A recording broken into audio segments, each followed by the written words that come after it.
আচ্ছা, তাহলে আমাদের তৃতীয় শ্রেণীর গণিত বই, তাই না? পৃষ্ঠা কত আমাদের? 20।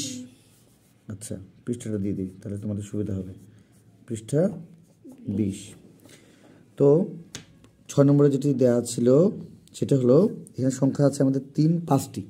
কটি সংখ্যা? 5টি সংখ্যা দেওয়া আছে, 9, 0, 0, 4, 5।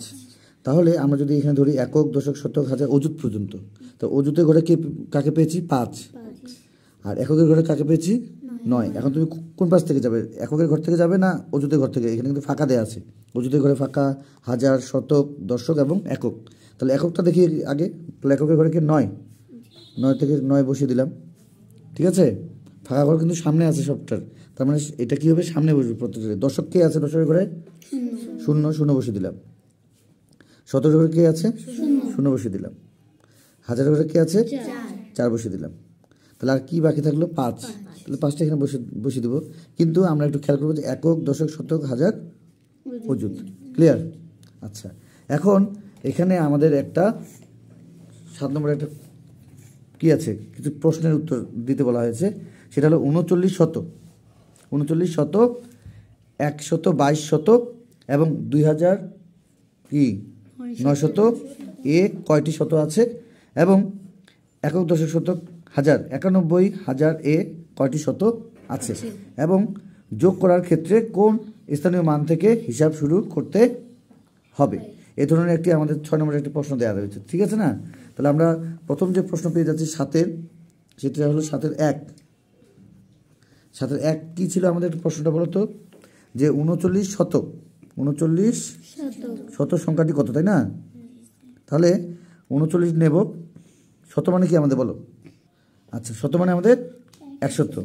তাহলে এই 39 এবং যদি আমরা 100 যদি গুণ করি, তাহলে আমাদের 100 কয়টা শূন্য আছে? দুটা দিয়ে দেব, ঠিক আছে? সহজ বুদ্ধি কিন্তু। আচ্ছা, 2 নম্বরের জন্য আমাদের কি ছিল? 122 শতক। তাহলে 122 এবং শতক, এখানেও আমরা 122 নেব। শতর জন্য আমরা কটা শূন্য পেয়ে যাই?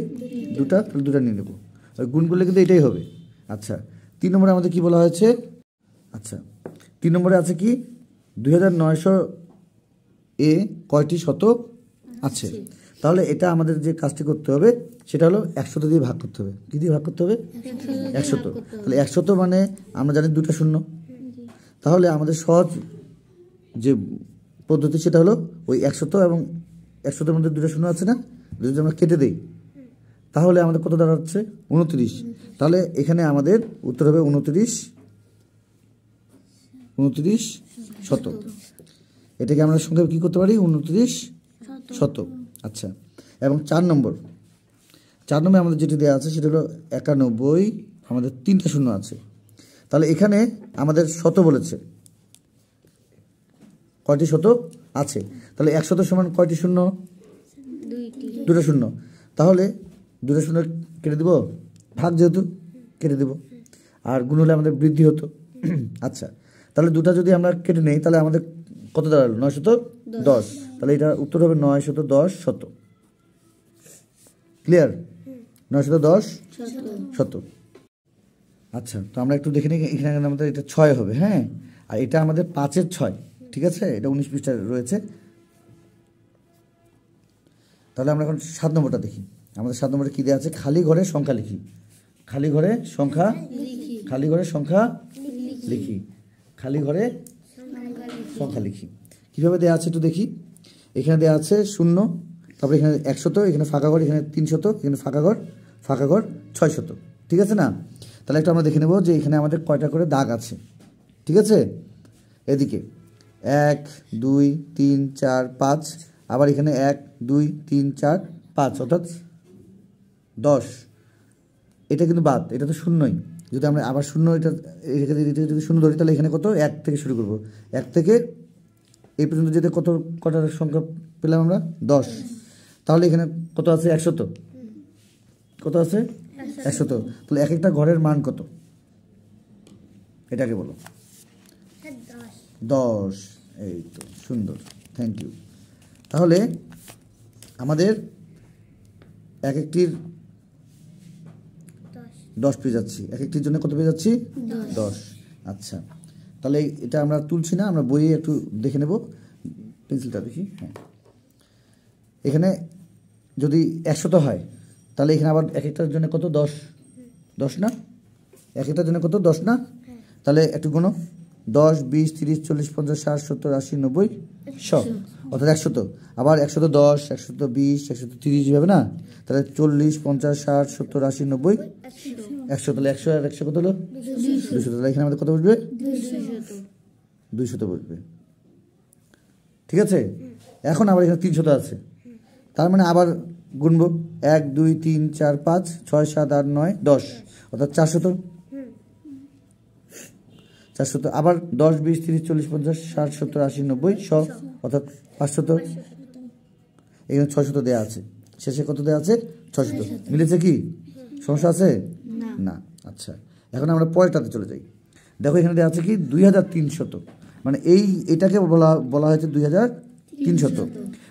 তাহলে এক একটার মান কত আমরা একটু দেখব।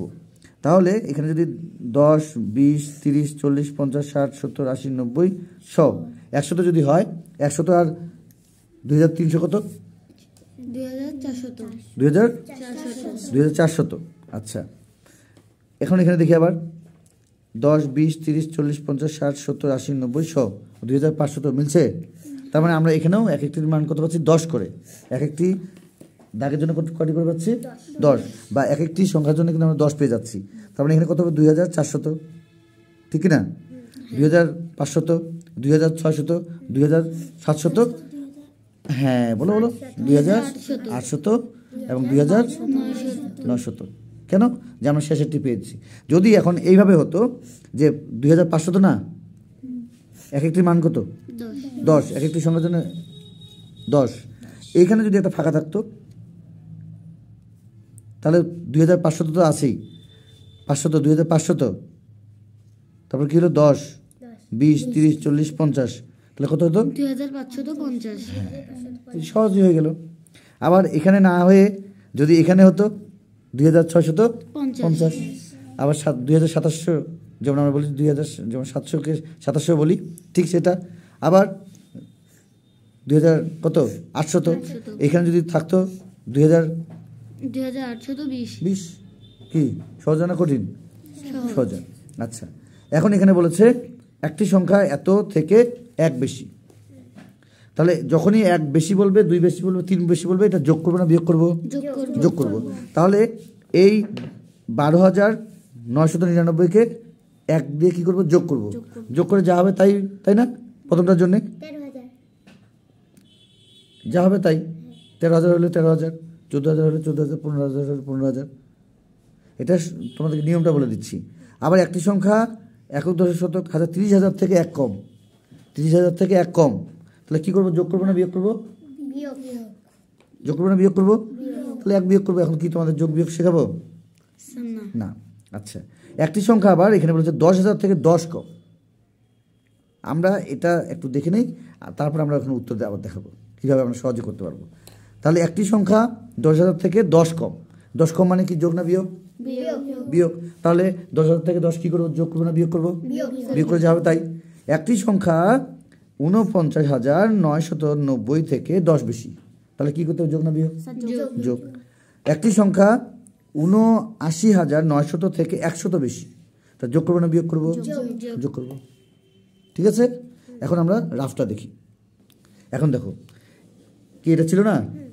1-এর জন্য এটা ছিল, 2-এর জন্য এটা ছিল, 3-এর জন্য এটা, 4-এর জন্য এটা, 5-এর জন্য এটা, তাই না? এখানে যা আমাদের প্রশ্নে ছিল সেটা আমরা এখানে তুলেছি। এখন এটার সঙ্গে এটা যোগ করলে যা হবে এখানে তাই বসাবো। এটার সঙ্গে এটা বিয়োগ করে যা হবে তাই বসাবো। এটার সঙ্গে এটা বিয়োগ করে যা হবে তাই বসাবো। এটার সঙ্গে যোগ করে যা হবে তাই বসাবো। এটার সঙ্গে যোগ করে যা হবে তাই বসাবো। পারবো? আরেকটা আমাদের এখানে আছে, সেটা একটু আমরা দেখে নিই। 9 নম্বরের জন্য 9 নম্বরের এখানে যেটি বলা হয়েছে যে খালি ঘরে এই প্রতীক দুটা বসাতে বলেছে। তাহলে আমাদের প্রথমটা যদি ডান হাতটা ভেঙে দিলে এটা হয়। দেখো তো, ডান হাতটা ভেঙে দাও তো সবাই, দেখো তো এটা হয় কি না। তার মানে এটা বড়, ডান হাত দিয়ে বললি না বড়, বা হাতটাকে ভাঙো, এটা হবে। তার মানে এটা হলো আমাদের ছোট। ডান হাত বড়, বা হাত ছোট। এখন এখানে সংখ্যা বলেছে, তাহলে এখানে 9 7 5 9 5 7 কোনটা বড়? এটা বড়, তাহলে এর দিকে এমনভাবে না থাকবে না এদিকে থাকবে, এর দিকে এটা থাকবে না এটা থাকবে, এটা থাকবে, এইটা থাকবে। তুমি তো এটা বলেছো। এই মুখটা যার দিকে থাকবে, যার ভেতরে থাকবে সংখ্যাটা, সেটাই বড়। হ্যাঁ হ্যাঁ হ্যাঁ, ঠিক আছে। যার দিকে কি মুখটা হাঁ করার অবস্থা, যার যেখানে সংখ্যাটা বসবে সেটাই বড়। তাহলে এখন এখানে বড়, এটা কোনটা বড়, এটা কোনটা বড়, এটা এই সংখ্যাটা বড় না এই সংখ্যাটা বড়, কোন সংখ্যাটা বড়? এটা। তার মানে এদিকে থাকবে এটা, তাই না? তো এটা হবে, যেহেতু এর দিকে মুখটা হাঁ করে আছে, তাই না? এখানে কোনটা বড়, এটা না এটা? এটা। হ্যাঁ, তাহলে এইভাবে হবে। এটা বড় না এটা বড়? এটা। এটা বড়। 7 9, এখানে 7 8, তাহলে এদিকে হবে। ক্লিয়ার? আবার বলো, এখানে কোনটা বড়, এটা বড় না এটা বড়? এটা বড় অবশ্যই, এদিকে হবে। এখানে এটা বড় না এটা বড়? এটা বড়। তাহলে এদিকে হবে। ক্লিয়ার? তাহলে 20 পৃষ্ঠা নিয়ে সমস্যা আছে না। না? ঠিক আছে। তাহলে আমরা আজকে এখানে প্রথমে পেয়ে যাচ্ছি তো পাঁচেরই একটা অংশ 6, এবং এখানে 6 নম্বর, এবং এখানে 7 নম্বর, এখানে আমাদের 8 নম্বর, এখানে আমাদের 9 নম্বর। আর বই দেখানো যাবে না, হ্যাঁ, শুধুমাত্র আমরা এটা রাফ করার জন্য এটা লিখেছি, তোমাদেরকে বোঝানোর জন্য, ঠিক আছে? কিন্তু যে এমনভাবে ঘষা মাজা করা যাবে না, ঠিক আছে? তাহলে আমরা পরে অন্যান্য বিষয়গুলো দেখব। Thank you.